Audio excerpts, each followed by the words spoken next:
You ever notice how some homes look like museums, not places where people actually live? That was my childhood house in Georgetown. Marble floors, Persian rugs, mahogany bookshelves stacked with leather bound volumes no one ever opened. It wasn't my dad. Senator Alexander Grant made sure of that. On the wall behind his desk, a photo of him shaking hands with the president gleamed in a silver frame. Next to it, the folded American flag that had draped my grandfather's coffin sat encased in cherry wood. My grandfather had been a Marine colonel, a man of real honor. My father borrowed his memory the way a con man borrows a suit, to look legitimate. Now, I don't want to lose you in the details, so let me cut to it. The night everything broke, I stood in that office, my jaw throbbing after his fist connected. And I realized something bone deep. I was less valuable to my parents than the imported rug beneath me.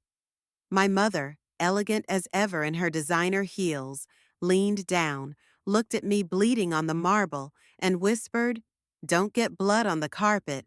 That was her concern, not me, the rug. That moment wasn't just pain, it was revelation.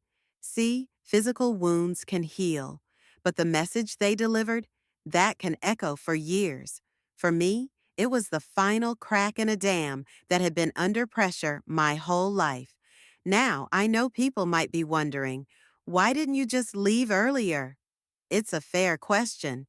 Abuse survivors often hear it. But here's the truth. It's never just one moment. It's years of little cuts, tiny humiliations, being told your achievements aren't enough, having your feelings dismissed as weakness.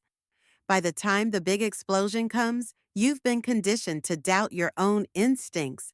I remember Christmas when I was 18. I'd just gotten my early acceptance to West Point. I was so proud I thought my chest might burst. That night, I stood up at the dining table, all the relatives around, and announced it. I thought maybe, just maybe, they'd smile, clap, congratulate me. Instead, my father lowered his champagne glass, turned to my mother, and smirked. "See, Genevieve, I told you she'd never make Ivy League." My mom laughed, patted his arm, and said, "Don't worry, honey. We'll just tell people she wanted to serve her country." That was the story they told at parties, that my military path was some kind of cover-up for not being good enough. They stole my joy and twisted it into their PR spin. I sat at that table chewing turkey that tasted like ashes, realizing my proudest moment had been reduced to a punchline. So, yeah, when the fist landed years later, it wasn't really about that night. It was about a lifetime of being told I didn't matter, except as an accessory to my father's image. The difference was, this time, I was ready. I'd already been a soldier for 5 years. I had training, I had a code, and more than anything, I had a plan. I dragged myself upstairs, jaw swollen, blood dripping, and locked my bedroom door. My training kicked in like muscle memory. Step 1, secure evidence. I flipped on the vanity lights, stared into the mirror at the wreckage of my face, and took photos from every angle. Then I hit record on my phone. Sergeant Sarah Grant, 224 hours, assaulted by target Alexander Grant, cold, clinical, like an intelligence report, because that's exactly what it was. My life wasn't a family drama anymore. It was an op. Now, here's where I need to pause and give you some context. In America, nearly 1 in 4 women experience severe physical violence from a partner or family member in their lifetime. That's not a fringe statistic. That's millions of daughters, wives, and sisters. And here's the kicker. In households of wealth and power, it doesn't magically disappear. It just gets hidden better. Lawyers, PR firms, and political connections become the abuser's armor. For me, the realization was brutal. I wasn't just fighting a father. I was up against a machine. But I wasn't alone. I scrolled through my contacts to a single letter. K, that was Kira, my best friend. former Army signals specialist, and the one person I trusted with my life. We had a code, and that night I used it. Hex, this is Grant. Protocol, empty quiver. In military terms, empty quiver means a lost nuclear weapon. For us, it was code for the worst has happened, extraction needed. She didn't ask questions. She didn't need to.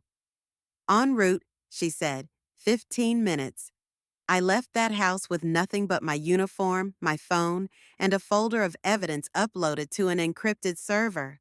I walked out of the front door like I wasn't limping, like my jaw wasn't screaming, like I hadn't just buried the little girl who once wanted her parents' approval. At Kira's apartment, I collapsed onto her couch.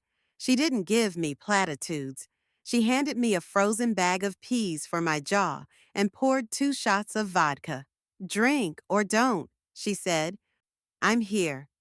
That moment taught me something profound. Healing doesn't always start with big speeches or therapy breakthroughs. Sometimes it starts with silence, with someone simply holding the line next to you. So that was night 1 of the war. But here's the thing about battles. Once you strike, the enemy retaliates. And in families like mine, retaliation doesn't come with fists. It comes with money, influence, and carefully crafted narratives designed to break you without leaving a mark. And sure enough, that counterattack came faster than I expected. But before we get there, I want you to sit with this. Abuse thrives in silence. The first step to breaking it isn't always leaving. Sometimes it's just documenting, recording, writing it down, creating a trail of truth that no one can erase. That's what saved me that night. Because when the counterattack came, and it did, I had something stronger than my father's money or my mother's scorn. I had evidence, and evidence, when wielded properly, is a weapon. If you've stayed with me this far, hit that like button so more people see this. And tell me in the comments where you're watching from. Your presence matters, because this story isn't just about me. It's about anyone who's ever been told their voice doesn't count. The first counterpunch didn't come as a knock at the door. It came as a red banner on my banking app. Account frozen due to suspicious activity. That's how power behaves when it wears a suit. No yelling, no broken glass, just a polite digital guillotine. The account, a relic from high school my dad had helpfully set up, was still technically joint. One phone call from a senator to a VP, and suddenly I couldn't buy dinner. If you've ever wondered why so many people don't just leave, here's a data point. In the U.S., advocates estimate financial abuse is present in up to 99% of domestic abuse situations. You don't need handcuffs when you have passwords. I stared at that banner long enough for my vision to double. Kira didn't ask for details. She reached into her wallet, slid an Amex across the coffee table like a battlefield dressing, and said, "Fuel, food, don't argue." That's friendship in a sentence, not a speech, a solution. I wish I could tell you that card solved everything. Instead, it bought us time, just enough to breathe, to think, to plan, and planning is where I'm dangerous. Step 1, Chain of Command. I called my CO from an encrypted line Kira set up on her Frankenstein laptop. 3 monitors, stickers over the cameras, a tangle of cables that would give OSHA a panic attack. I kept my voice level. "Sir, this is Sergeant Sarah Grant, reporting an assault by a high-profile family member and potential interference with my career." I didn't say my father. I kept it in military language on purpose. This wasn't family business. This was a breach of duty and law. He didn't rush to comfort me. He didn't minimize it either. He said, "Maintain location. Expect JAG contact inside 24 hours. 30 seconds of leadership can give you more oxygen than a paper bag." Step 2, build the wall. When Major Isabel Ross, Army JAG, called, her voice had the crisp edges of someone who color codes their binders and sleeps fine at night.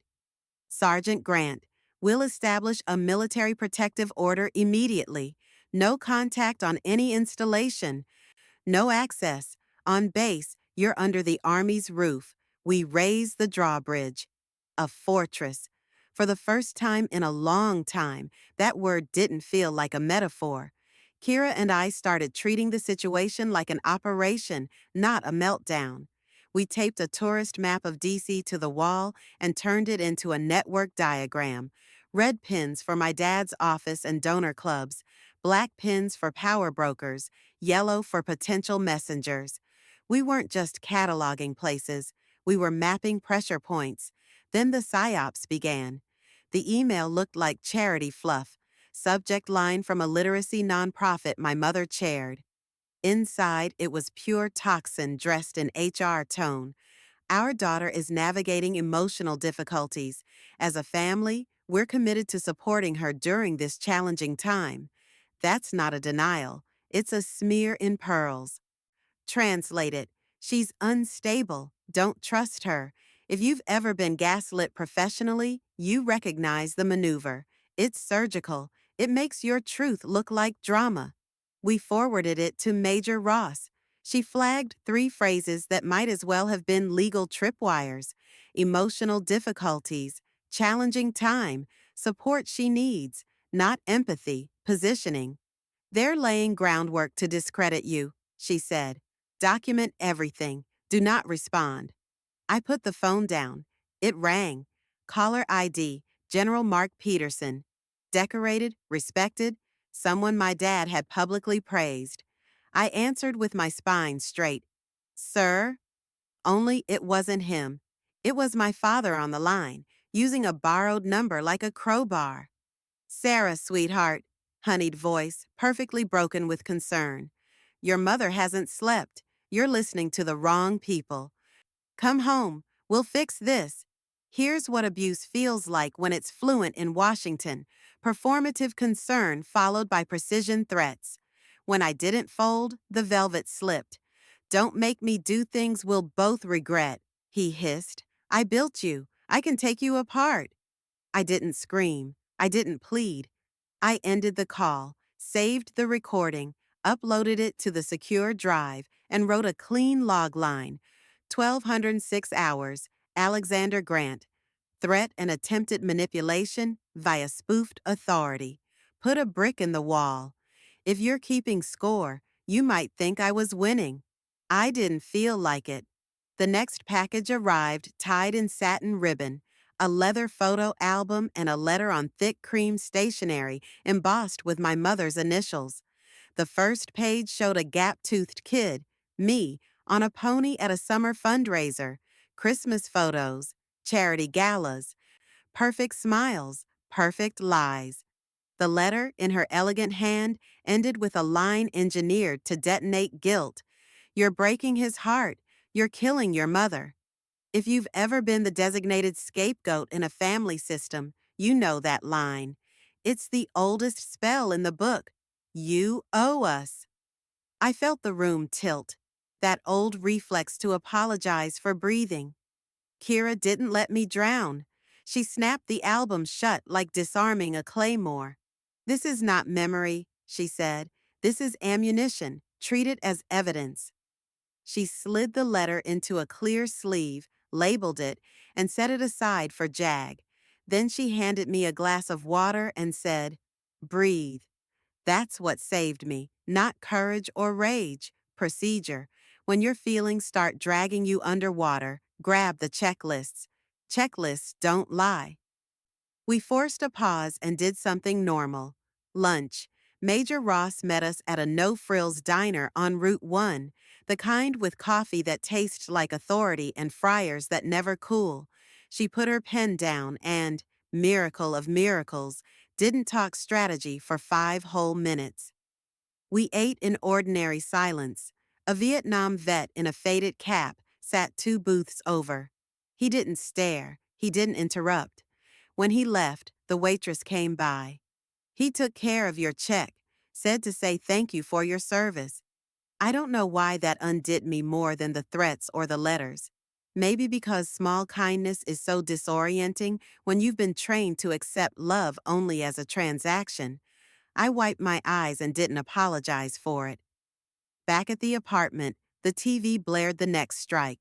My father on a podium, flags perfectly spaced behind him, announcing a brand new PTSD foundation in honor of his war hero father. The line that turned my stomach, as the father of a soldier facing significant emotional challenges, there it was, my life conscripted into branding. Something inside me went from boil to freeze, not numb, clear. Clarity can look a lot like calm when you finally stop arguing with reality. I called him, not to negotiate, but to notify. Listen carefully, Alexander, I said, using his name like a boundary. You're not my father in this conversation. You're a problem set. You used my grandfather's legacy to launder your lies. You crossed the last line. He started to bluster. I didn't let him. I'm done defending. I'm moving to offense. Click. If you've never felt the shift from survival to strategy, it's hard to explain. The room didn't change, but my posture did. I wasn't waiting for the next hit. I was picking the ground for the fight. That night, our war room stopped being metaphorical. Kira pulled vendor docs on an upcoming gala where my parents were headlining. Capital Events runs AV. Their contractor portal is sloppy, she said, spinning a monitor toward me. Translation: we could place a trusted tech inside legally, with a work order and access to the projection system. I didn't want spectacle.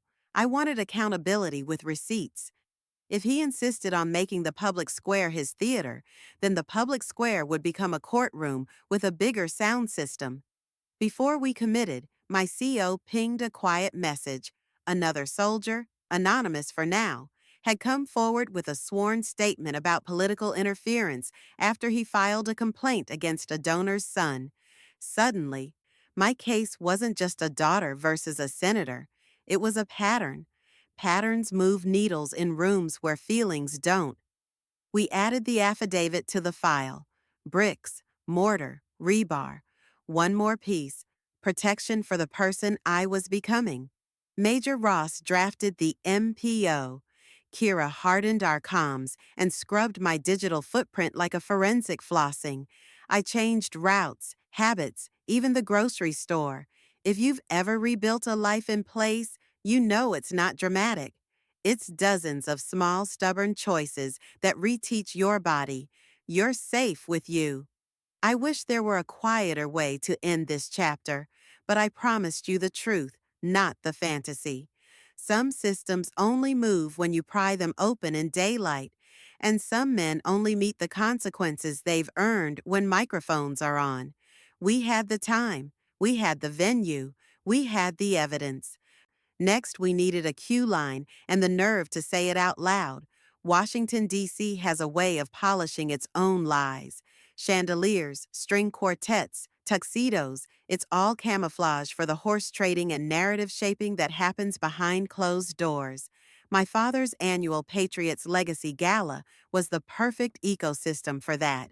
He'd stand at the podium, draped in flags, and sell his version of family values to donors who already knew it was fiction but were willing to applaud for access. This year, the irony was almost too poetic. He chose the National Museum of American History as the venue, the same place that preserves the fragile star-spangled banner under glass, a temple to truth and sacrifice, where he would spin his latest fraud. It was also where we would end him. Step 1. Infiltration. Kira worked her digital magic weeks ahead. Capital Events, the AV contractor, had a vendor portal with sloppy admin practices, default passwords, unpatched CMS, the usual. She didn't hack. She didn't need to. She just filed a real work order under a shell company and slotted in an AV tech we trusted. That tech wasn't some Hollywood spy. He was a Marine vet who owed Kira a favor. His only mission: stand by the projection board and hit play when I gave the signal. Step 2. Camouflage. I couldn't show up as the estranged soldier ready to burn it all down. That would spook him. I had to be the prodigal daughter, smiling for cameras, uniform sharp, bruise faded beneath just enough makeup. The script wrote itself. The senator's patriotic soldier daughter back by his side. They'd never resist parading me. If you've ever been underestimated by someone who thinks they own you, you know the power of playing along. Smile, nod. Let them think they're winning. The louder they boast, the quieter your knife slips between the ribs. The night arrived. The atrium glowed with chandeliers, marble echoing with the clink of champagne flutes, donors in sequined gowns, staffers in black ties, reporters with notepads pretending not to be vultures. My father thrived in rooms like this. My mother, too. She sparkled in her floor-length gown, greeting lobbyists as if they were cousins. To them, I was a prop, proof of legacy, the patriotic daughter lending shine to their dynasty. Inside, my pulse drummed like a countdown. Outside, I looked calm. Years of army training had drilled one lesson. Composure under fire is as important as firepower. When the lights dimmed and the MC called my father to the stage, I almost laughed at the perfection of it. He looked every inch the statesman. A booming voice, a contrived tear in his eye, the flag-draped podium behind him. He talked of sacrifice and family values and the legacy of service passed down through generations. He was magnificent. He was lying. And then he said the words we were waiting for. Tonight, I want to introduce you to the pride of my life, a true American hero, my daughter, Sergeant Sarah Grant. Applause roared through the atrium. Cameras pivoted, faces turned. I walked toward the stage, each step in slow motion, every sound muffled by adrenaline. My father leaned in when I reached the podium, his bourbon breath hot against my ear. "Say what I told you to," he hissed. Instead, I looked out at the crowd and smiled. My voice carried steady through the microphone. "Thank you, Father. To speak on the subject of sacrifice, I'd like to share a few images of the support my family has given me." That was the signal. The giant screen behind us flickered once, twice. The foundation's shiny logo blinked out, replaced by a photograph. My photograph. It was my face the night of the assault. Swollen, bruised, lips split, blood on my chin. Gasps rippled through the hall. The next slide came, a video. My voice, calm and clinical, filled the marble cavern. Sergeant Sarah Grant, 224 hours, assaulted by target Alexander Grant. The silence was surgical. No coughs, no clinks of glass, just the echo of my voice against stone. Then the screen cut again. This time, audio, digitally cleaned, crisp enough that no one could miss a word. "Don't make me do things we'll both regret. I built you. I can take you apart." It was my father's voice, not the statesman, not the polished baritone of Senate hearings. The predator, the tyrant behind closed doors. The room detonated. Reporters surged. Cameras flashed. Donors recoiled like they'd touched live wire. Whispers cascaded into shouts. A dynasty collapsed in real time. My father froze, color draining from his face until he matched the marble floor. My mother's mask cracked, her hand flying to her mouth, eyes wide with horror, not because of what he'd done, but because the secret was gone. That's when they appeared. Two uniformed military police officers, calm as stone, parting the crowd. At their front, Major Ross, face set, steps steady. She mounted the stage without hurry, turned to my father, and spoke with the crisp authority of law. "Senator Grant, you are being taken into custody pending investigation into the assault of an active duty U.S. soldier." Handcuffs clicked. Flashbulbs exploded. His empire ended with a sound quieter than applause. Afterward, pundits called it the heart attack, a pun that trended for a week straight. The media loved the spectacle. The split screen images of a disgraced senator in cuffs and his soldier daughter standing unflinching at the podium played on every channel. But if you want the truth, it didn't feel like victory in that moment. It felt like exhaustion, like adrenaline bleeding out of your veins until all that's left is hollow space. Back at Kira's apartment, I sat on the couch watching the coverage loop. Half the world was calling me a hero, a whistleblower, a survivor. The other half, a traitor, a fame-hungry daughter who betrayed her family. If you've ever been through public scandal, you know this. No matter the evidence, the internet will find a way to split your pain into hashtags. I felt the old shame rising, that childhood reflex to doubt myself.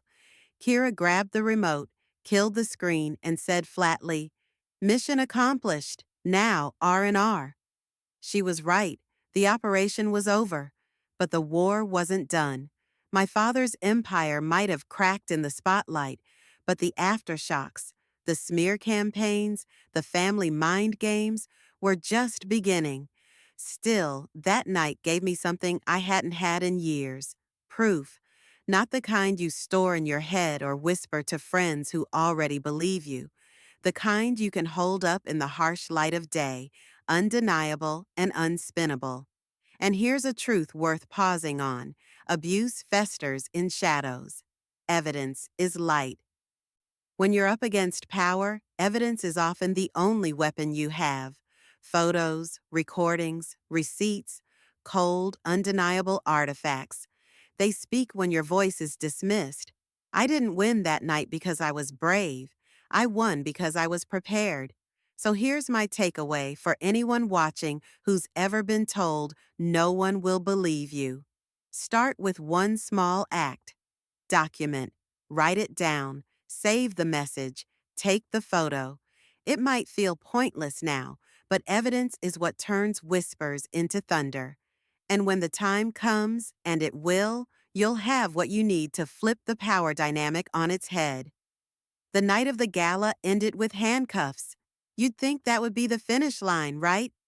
Senator Alexander Grant marched off stage, career in shambles, evidence plastered across every outlet from CNN to TikTok.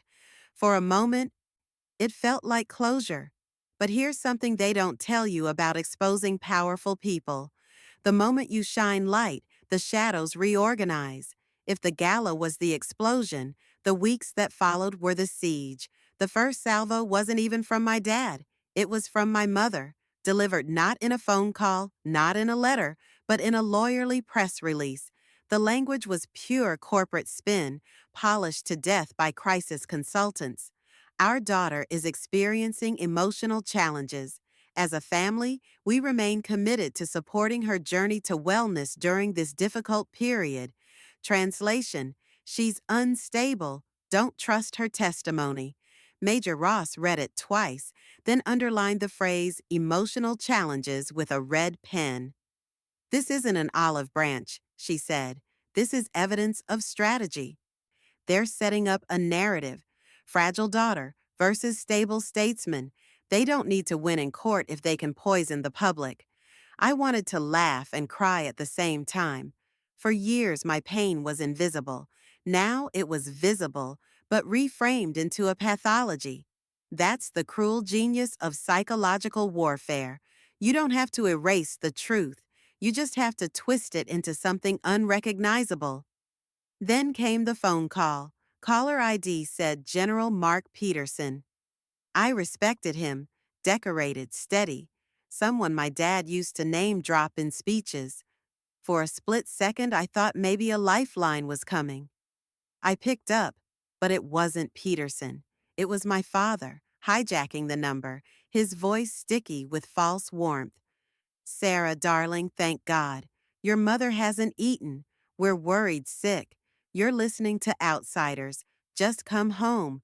Sweetheart, we'll fix this. Silence is a weapon. I let it stretch until his mask slipped. The warmth vanished.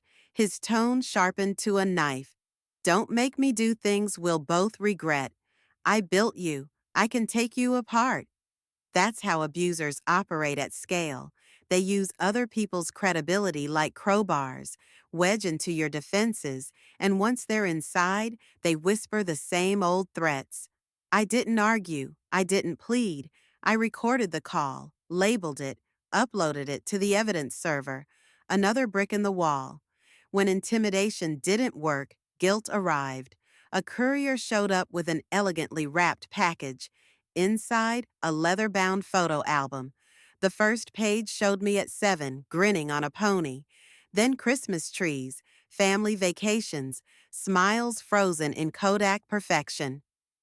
Nestled on top was a handwritten letter from my mother on heavy cream stationery. Do you remember these days before you became so hard? Your father has given you everything. You are breaking his heart. You are killing your mother. That line hit like a landmine. You are killing your mother. For anyone raised in a house where love was conditional, you know how sharp that blade is. It cuts right into the old scar tissue of you owe us. For a few seconds, the soldier in me flickered. The little girl surfaced, the one who spent her whole life trying to earn a smile. I felt nausea rise, the shame like quicksand. But Kira was faster. She snapped the album shut with a decisive thud. "This isn't memory," she said. "This is ammunition, evidence, not a gift." She slid the letter into a plastic sleeve, labeled it, and set it aside for Major Ross. Then she handed me a glass of water. "Drink. You're under psychological attack. Don't become the casualty. That's why you need allies. Alone, you drown in guilt. With someone steady beside you, you remember to breathe." Just when I thought the storm had peaked, my father escalated in the most cynical way possible. 2 mornings later, the Washington Post lifestyle section ran a feature. Senator Grant announces PTSD Foundation in honor of war hero father. There was his face, solemn at a podium, flags flanking him like props. He spoke of sacrifice, of the struggles of returning soldiers, and then came the dagger.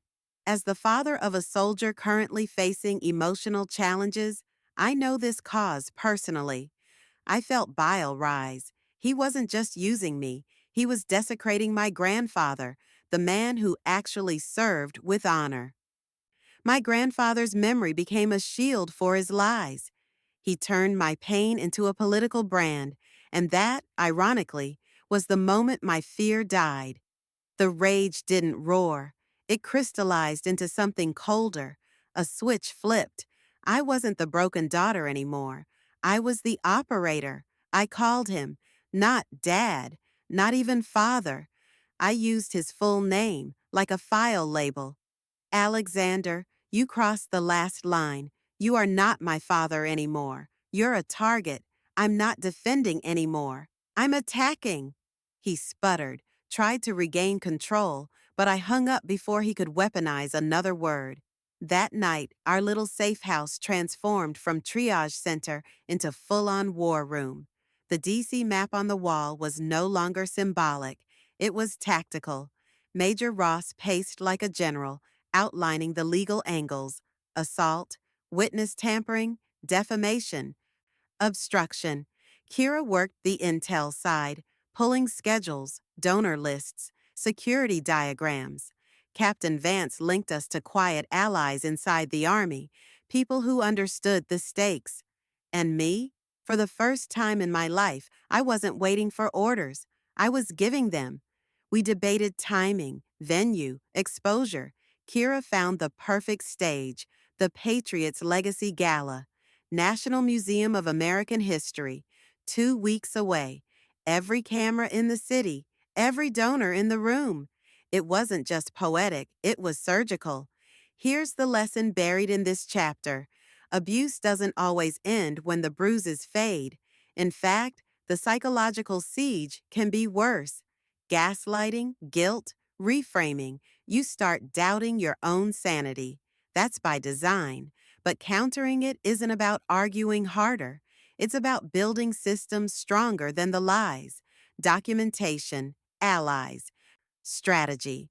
When my parents sent that photo album, I almost fell back into the trap. But Kira reframed it in one sentence. This is evidence. That shift is everything. You stop playing their game. You start writing your own rules. If you're listening and you've ever felt crushed by words like, you owe us, or you're unstable, hear me. That's not truth. That's a tactic. Write it down. Label it. Call it what it is. Evidence. That's how you start turning siege into strategy. The Patriots Legacy Gala wasn't just another fundraiser. It was the fundraiser. Every donor, lobbyist, and power broker within driving distance of DC had it circled on their calendars. My father had built the event into a showcase of his dynasty, a stage for his carefully manufactured brand of patriotism. This year, he planned to launch his new foundation there, using my grandfather's name like a golden shield. But this year, we had different plans. The setup Kira's network got us inside legally. Our AV contact, a Marine vet turned freelancer, was scheduled for last-minute projection support. No alarms, no suspicion. He had one job: stand by the control board and queue up the file at my signal. Meanwhile, I had my role, the dutiful daughter. My uniform was crisp, metals polished, hair regulation tight. The bruise on my jaw had faded to a shadow, easy enough to conceal with makeup. To the cameras, I was the perfect prop. To myself, I was a live grenade. Remember, Major Ross had said, tapping the table with her pen, this only works if you let him walk you on stage. He has to invite the world to look at you. I didn't doubt it. He craved optics too much to resist. The room. If you've never stood in the atrium of the National Museum of American History during a gala, let me paint it. Marble floors reflecting chandeliers, red, white, and blue uplighting, servers weaving through the crowd with trays of champagne. Above it all, sealed in a glass case, the original Star-Spangled Banner, fragile, ancient, revered. It struck me as darkly poetic. Under the banner that inspired the national anthem, my father's empire of lies would unravel. I flanked him and my mother as we moved through the crowd. They paraded me like a prized show horse. Donors clapped him on the back. My mother's smile glittered like crystal, perfect, hollow. I shook hands, smiled for photos. Every nerve in my body screaming, hold steady. The speech. Finally, the lights dimmed. My father mounted the podium framed by flags, his baritone swelling with feigned emotion. He spoke of sacrifice, of legacy, of family values. He invoked my grandfather's name with a solemn pause, letting the weight of service hang in the air. He was good, too good. I almost felt the old reflexive shame stir inside me, the urge to believe him. But then I looked at the faces in the crowd. Cameras ready, notebooks open, 1,000 eyes soaking in the theater. He was magnificent. He was lying. And then came my cue. Tonight, I want to invite to the stage the pride of my life, a true American hero, my daughter, Sergeant Sarah Grant. Applause roared. Cameras flashed. Every head turned toward me. I walked to the stage, uniform straight, chin level, heart hammering. He leaned close, bourbon breath hot. Say what I told you to. Instead, I stepped to the mic. My voice rang clear. Thank you, Father. To speak on the subject of sacrifice, I'd like to share a few images of the support my family has given me. The room hushed. My AV ally pressed the button. The reveal, the giant screen behind us flickered, logo vanishing. Then, my face, swollen and bruised, lips split, blood crusted at the corner of my mouth. Gasps rippled like a wave. Slide 2. The video I recorded in my bathroom, my monotone voice echoing through the atrium. Sergeant Sarah Grant, 224 hours, assaulted by target Alexander Grant. No one coughed. No glasses clinked. Even the air conditioning hum seemed to fade. Then came the audio file. His voice, stripped of polish, filled the speakers. Don't make me do things we'll both regret. I built you. I can take you apart. The room detonated. Donors recoiled. Reporters surged. Shouts erupted. Flashbulbs blinding. In less than 60 seconds, the myth of Alexander Grant collapsed. The arrest? My father froze. Color drained from his face until he looked like marble himself. My mother's hand flew to her mouth, her eyes wide with horror, not at what he'd done, but at exposure. And then, through the chaos, came calm. Two uniformed MPs entered from a side door, parting the sea of tuxedos like stone in a river. At their lead, Major Ross, her presence radiating authority. She climbed the stage, squared her shoulders, and spoke with surgical clarity. Senator Grant, you are being taken into custody pending investigation into the assault of an active duty U.S. soldier. The click of handcuffs was quieter than the applause had been, but it carried more weight than any speech he'd ever given. Aftermath in real time. Back at Kira's apartment that night, we sat on her couch watching the implosion replay on every channel. Networks ran the footage on loop. Social media dubbed it the heart attack, a cruel pun that trended for days. Half the country painted me a hero, a soldier standing against corruption. The other half painted me a traitor, a daughter betraying her father. That's the reality of going public. No matter how clean your evidence, you'll be split into hashtags. The adrenaline drained, leaving only exhaustion. I stared at the screen, stomach hollow. Kira killed the feed with the remote. Mission accomplished, she said firmly. Now R&R. But the war wasn't over. Public scandal doesn't end with handcuffs. It mutates. It adapts. And my parents were nothing if not adaptive predators. The lesson hidden in the spotlight. I wish I could say that exposing him felt like triumph. In reality, it felt like survival, like crawling out of a burning building. You're alive, but you smell like smoke. And here's what I want to pass on. Truth is necessary, but it's not glamorous. The videos, the photos, the recordings, they saved me, yes. But they didn't make me whole. They didn't erase the scars.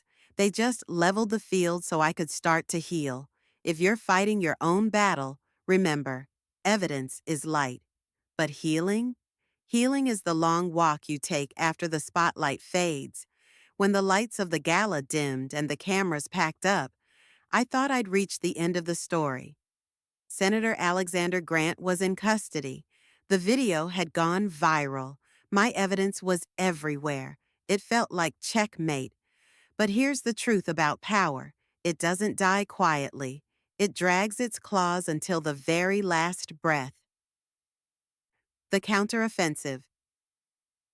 2 days after the gala, a message came. Not to my personal phone, but to my attorney's inbox. It was from my mother's legal team, carefully worded, emotion wrapped in corporate syntax.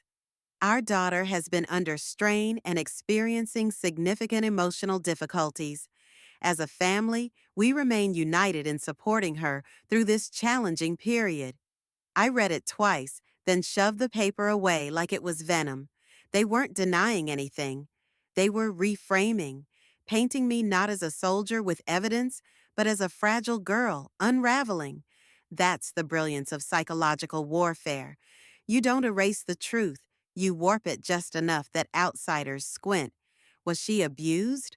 Or is she unstable? The smear campaign grew.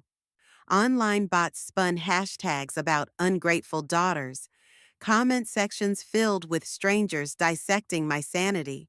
My father might have lost the stage, but the machine he'd built was still humming.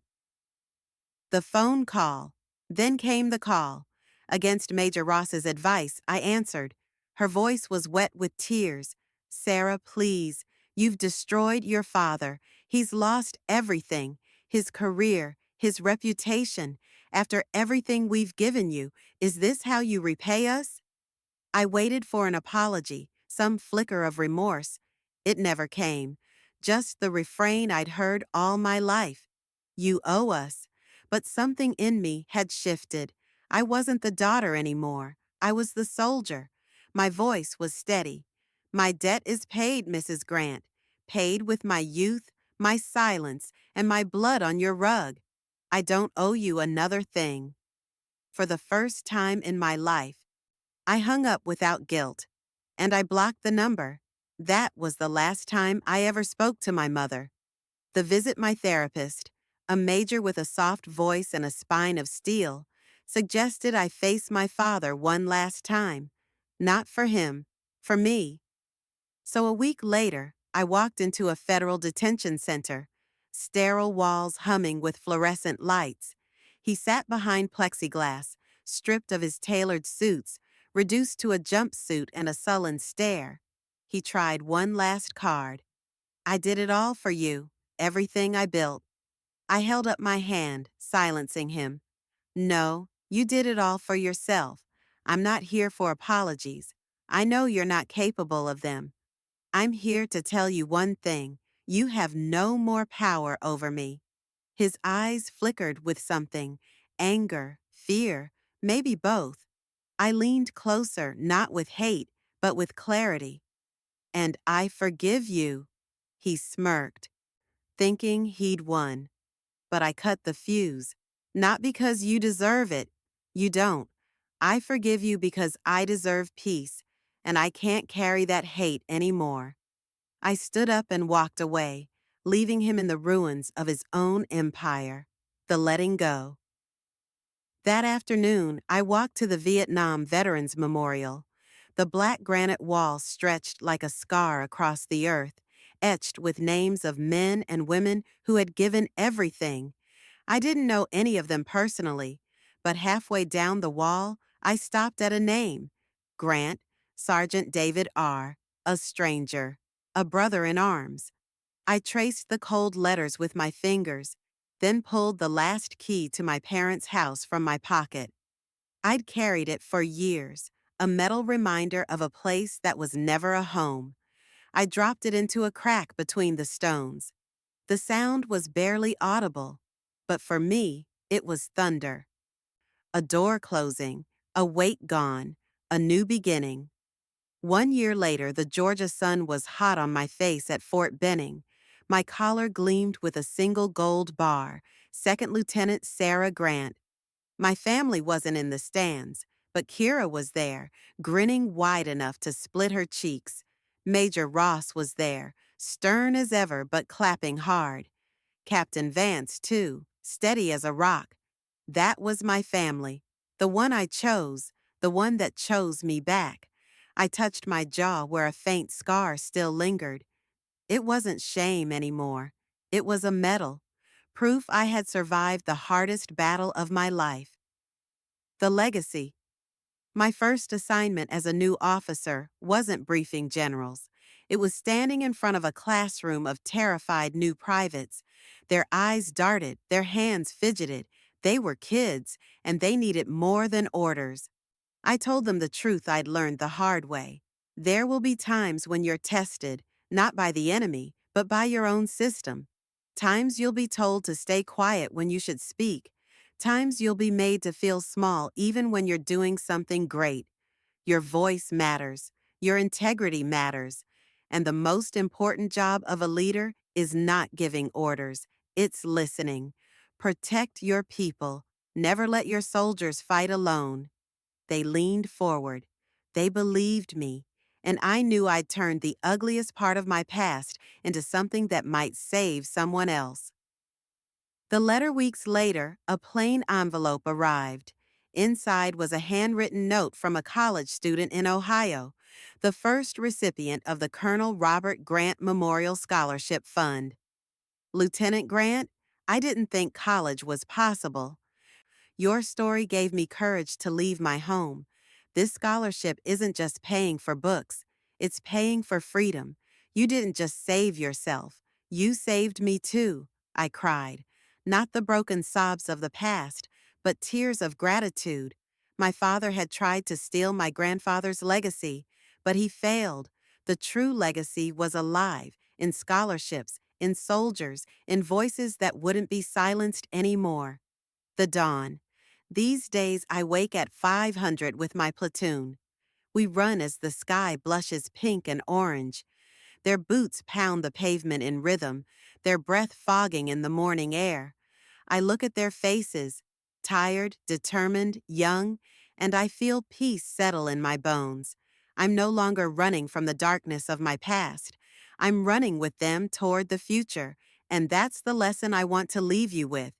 Your past does not write your future. You do. Your legacy is not what you inherit. It's what you create from the ashes. And sometimes the family you choose matters more than the one you're born into. If this story resonated with you, share it. Someone out there needs to know they're not alone. Hit subscribe so these stories can keep reaching the people who need them. And in the comments, write the name, or even just the first initial, of the person you'd go to war for. Let's fill this space with loyalty stronger than lies. Because in the end, that's how we fight back. Not with fists, not with fear, but with truth, with courage, and with each other.